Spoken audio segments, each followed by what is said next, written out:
Headset headphone புரியல.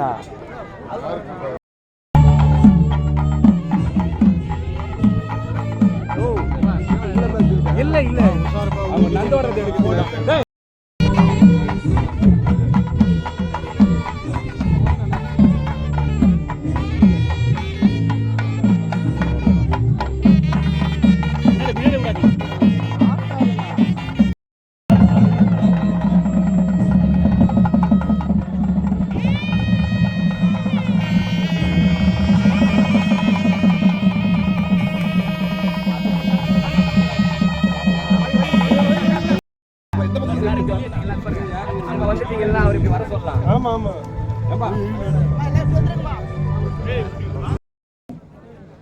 மற்றும் உள்ளாட்சி அமைப்பு பிரதிநிதிகளையும்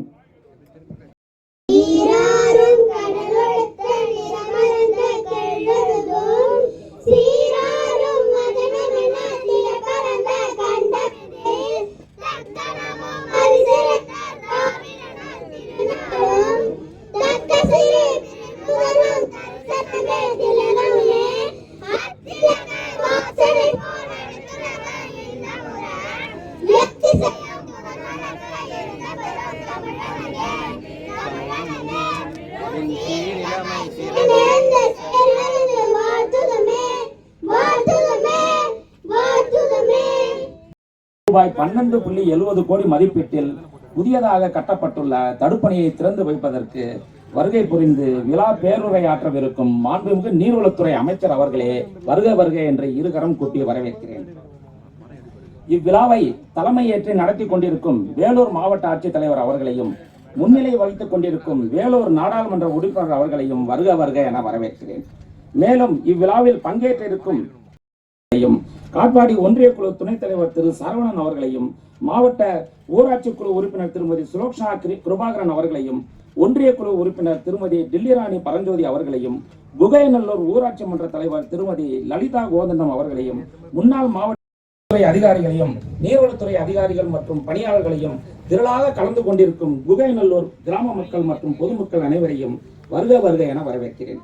மாண்புமிகு நீர்வளத்துறை அமைச்சர் அவர்கள் பதவியேற்ற பிறகு முதல் ஆய்வுக் கூட்டத்திலேயே குகைநல்லூர் தடுப்பணை எப்படியாவது அரசனை பெற வேண்டும் என்று மிகுந்த முயற்சியின் அடிப்படையில் 2021ஆம் ஆண்டே இந்த அணைக்கு இந்த செக்டாமுக்காக அரசாணை பெறப்பட்டது.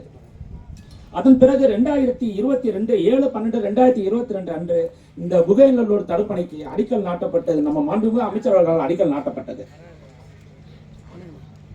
இப்பணி தொய்வில்லாமல் நடக்க வேண்டும் என்ற காரணத்தினால் இத்துறை அதிகாரிகளை ஊக்கப்படுத்தவும் இதுவரை இப்பணி நடந்து கொண்டிருக்கும் போது மாண்புமிகு நீர்வளத்துறை அமைச்சர் அவர்கள் 3 முறை இப்பணியை கள ஆய்வு செய்துள்ளார்.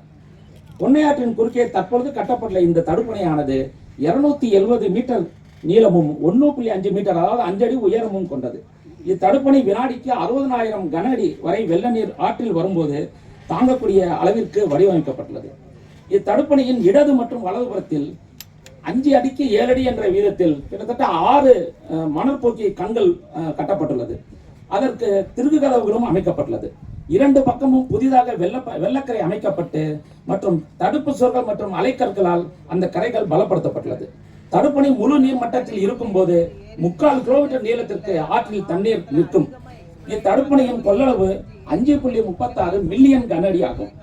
இத்தடுப்பணை கட்டப்பட்டுள்ளதால் சுமார் 40 கிணறுகள் செயற்கையாக செறிவூட்டப்பட்டு 2 கிலோமீட்டர் வட்டத்தில் உள்ள குகைநல்லூர், தக்காம்பாளையம், ஏகாம்பரநல்லூர், மருதம்பாக்கம், வெப்பாலை, ஸ்ரீபாதநல்லூர், ராமகிருஷ்ணாபுரம், சிவானூர், மேல்பாடி மற்றும் தேன்பள்ளி ஆகிய 10 கிராமங்களுக்கும் நிலத்தடி நீர் உயரும். இதனால் சுமார் 216 ஏக்கர் விவசாய நிலம் பயன்பெறும். சுமார் 4500 பொதுமக்களும் மற்றும் 420 விவசாயிகள் பயனடைவர். இப்பணி 7/12/2022 அன்று மாண்புமிகு நீர்வளத்துறை அமைச்சரால் அடிக்கல் நாட்டப்பட்டு தற்போது முடிவு பெற்றுள்ளது. இந்த பொன்னையாற்று ஆந்திர மாநிலத்தில் உற்பத்தியாகி நமது மாநிலத்தில் மட்டும் 29 கிலோமீட்டர் நீளத்தில் பயணித்து பாலாற்றில் கலக்கிறது.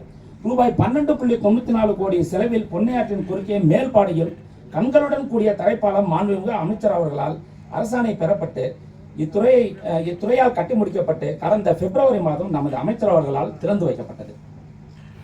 கடந்த 2021ஆம் ஆண்டு வெள்ளத்தில் பழுதடைந்த நம்ம பொன்னை அணைக்கட்டு 1856ஆம் ஆண்டு கட்டப்பட்ட பொன்னை அணைக்கட்டை நீர்வள நிலவள திட்டத்தில் புனரமைக்க மாண்புமிகு அமைச்சர் அவர்கள் ஆணையிட்டதன் அடிப்படையில் ரூபாய் 19.46 கோடி செலவில் முழுவதுமாக இத்துறையால் புனரமைக்கப்பட்டுள்ளது. மேலும் அணைக்கட்டில் பழுதடைந்த 25 கலவணைகள் புதிதாக அமைத்து மாண்புமிகு அமைச்சர் நிதி ஒதுக்கியதன் காரணத்தினால் கடந்த 2022ஆம் ஆண்டு பணிகள் முடிவுற்றது. தற்போது பரமசாது கிராமத்தில் பொன்னையாற்றின் குறுக்கே மாண்புமிகு நீர்வளத்துறை அமைச்சர் அவர்கள் ஆணையிட்டதன் அடிப்படையில் ரூபாய் 17.68 கோடி மதிப்பீட்டில் தடுப்பணை கட்டும் பணி கடந்த ஜனவரி மாதம் மாண்புமிகு அமைச்சர் அவர்களால் அடிக்கல் நாட்டப்பட்டு தற்போது முன்னேற்றத்தில் உள்ளது. இத்தடுப்பணை இன்னும் 6 மாதத்தில் முழுவதுமாக கட்டி முடிக்கப்படும். 29 கிலோமீட்டர் பயணிக்கும் இந்த பொன்னையாற்றில் மாண்புமிகு நீர்வளத்துறை அமைச்சர் அவர்களின் ஆணையால் நீர்வளத்துறையின் மூலம் செயலாக்கத்துக்கு எடுத்துக் கொள்ளப்பட்ட 5 பணிகளில் 4 பணிகள் முடிக்கப்பட்டு ஒரு பணி முன்னேற்றத்தில் உள்ளது என்று தெரிவித்துக் கொண்டு என் உரையை முடிக்கிறேன். நன்றி, வணக்கம். கண்காணிப்பு பொறியாளர் அவர்கள் மரியாதைக்குரிய மாவட்ட ஆட்சித்தலைவர் அவர்களுக்கு சிறப்பு செய்யுமாறு கேட்டுக்கொள்ளப்படுகிறது. வேலூர் பாராளுமன்ற உறுப்பினர்களுக்கும் சிறப்பு செய்யுமாறு கேட்டுக்கொள்ளப்படுகிறது. மாநகராட்சி துணை மேயர் அவர்களுக்கும் சிறப்பு அந்த இடத்துல எல்லாம் கொஞ்சம் அப்படி அங்கே தள்ளிக்கோங்க. எல்லாம் அந்த பக்கம் கொஞ்சம் தள்ளி வந்துருங்க.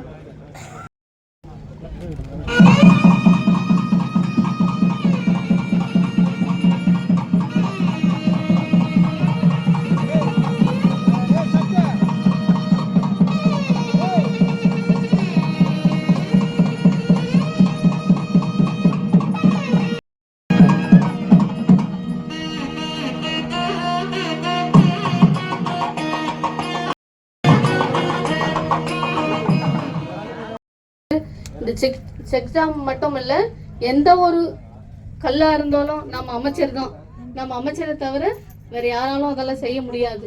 எந்த ஒரு கல்லை கேட்டாலும் சொல்லும். அந்த ஒளி இந்த 2 ஆண்டுகளுக்கு முன்பு இந்த அணை கட்ட ஆணையிட்டு இன்று திறப்பு விழா திறந்திருக்கும் நம்முடைய மண்ணின் மைந்தர் மாண்புமிகு அமைச்சர் அண்ணன் அவர்களே மற்றும் இந்த நிகழ்ச்சியில் சிறப்பாக கலந்து கொண்டிருக்கும் வேலூர் பாராளுமன்ற உறுப்பினர் அவர்களே மற்றும் ஒன்றிய குழு தலைவர் அவர்களே, துணை தொகுதிகளில் ஒரு தொகுதியை எடுத்துக்காட்டாக எடுத்து பேசணும்னா அந்த 234 தொகுதியில்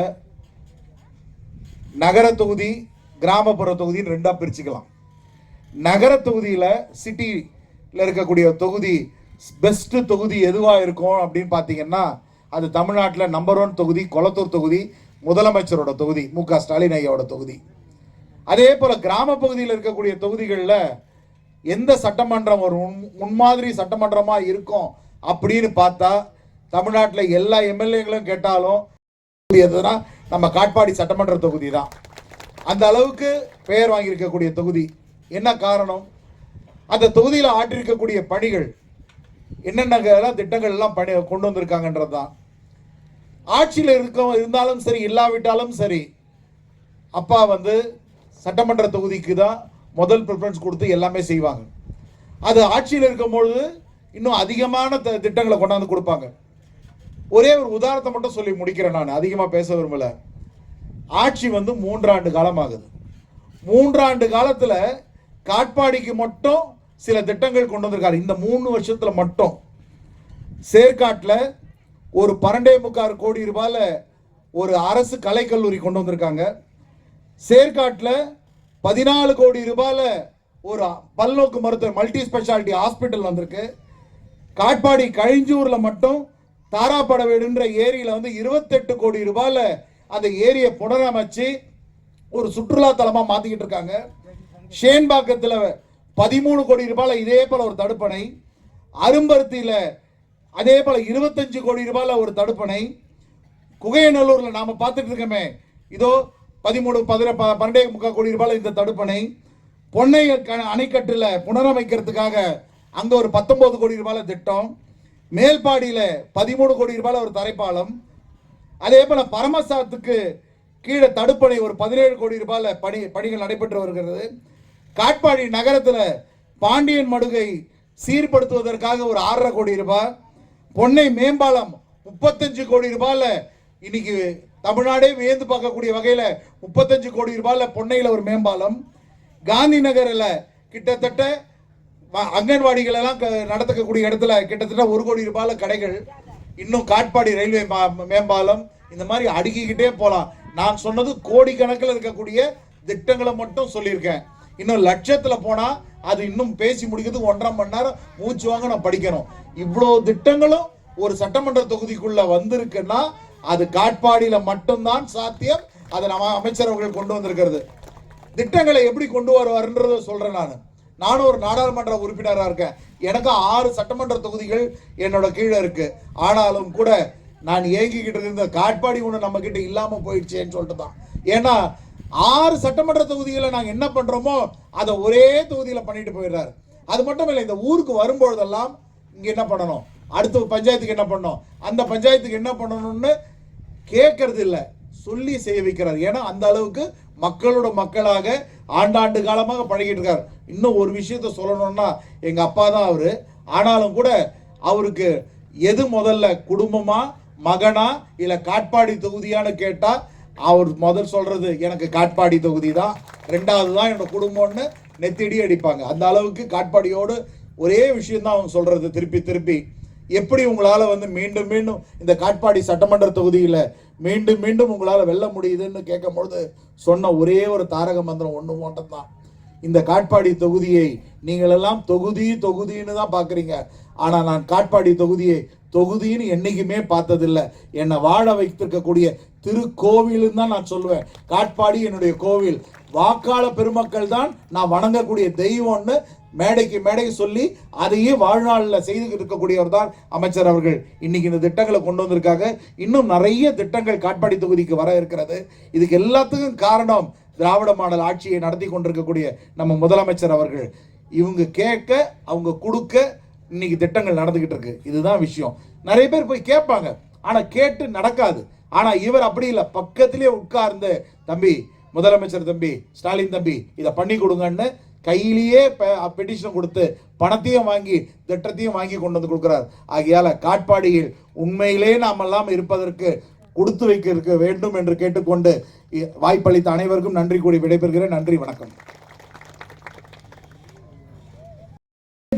7 கோடி செலவில் காட்பாடி வட்டம் குகைநல்லூர் கிராமத்தில் பொன்னை ஆற்றின் குறுக்கே தடுப்பணையை கட்டப்பட்டு இன்று தங்களுடைய திருக்கணங்களால் திறந்து வைத்து சிறப்புரையாற்ற இருக்கிற மாண்புமிகு நீர்வளத்துறை அமைச்சர் அவர்களே, சிறப்பானதொரு முன்னிலை உரை ஆற்றி இருக்கிற மரியாதைக்குரிய வேலூர் நாடாளுமன்ற உறுப்பினர் அவர்களே, இவர்களோடு வந்திருக்கிற பெருந்திரளாக வந்திருக்கிற மக்கள் பிரதிநிதிகளே, நீர்வளத்துறை அதிகாரி பெருமக்களே, இந்த பகுதியினுடைய பொதுமக்களே, உங்கள் அனைவருக்கும் மாவட்ட நிர்வாகத்தின் சார்பில் முதற்கண் எங்களுடைய பணிவான வணக்கத்தை தெரிவித்துக் கொள்கிறோம்.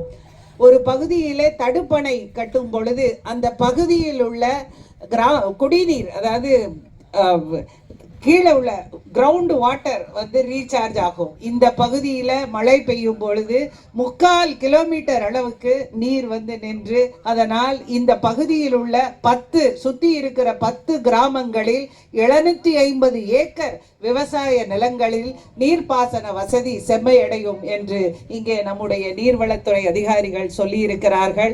இந்த நல்லதொரு திட்டத்தை இந்த பகுதிக்கு தந்த மாண்புமிகு தமிழக முதலமைச்சர் அவர்களையும் மாண்புமிகு நீர்வளத்துறை அமைச்சர் அவர்களையும் இந்த பகுதியின் மக்களின் சார்பிலும் இந்த மாவட்டத்தின் மக்களின் சார்பிலும் எங்களுடைய நெஞ்சார்ந்த நன்றியை தெரிவித்துக் கொண்டு அமர்கிறோம். நன்றி. எனக்கு முன்னால் உரையாற்றி அமர்ந்திருக்கக்கூடிய வேலூர் பாராளுமன்ற உறுப்பினர் தம்பி கதிரானந்த் அவர்களே,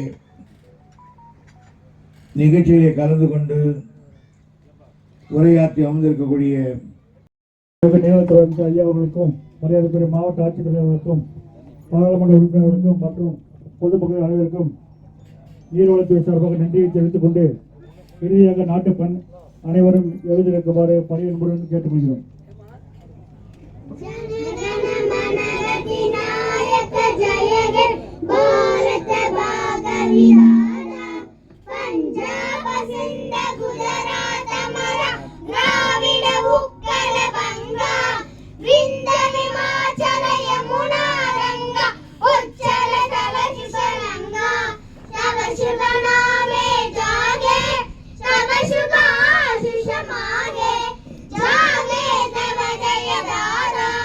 जनगण मंगल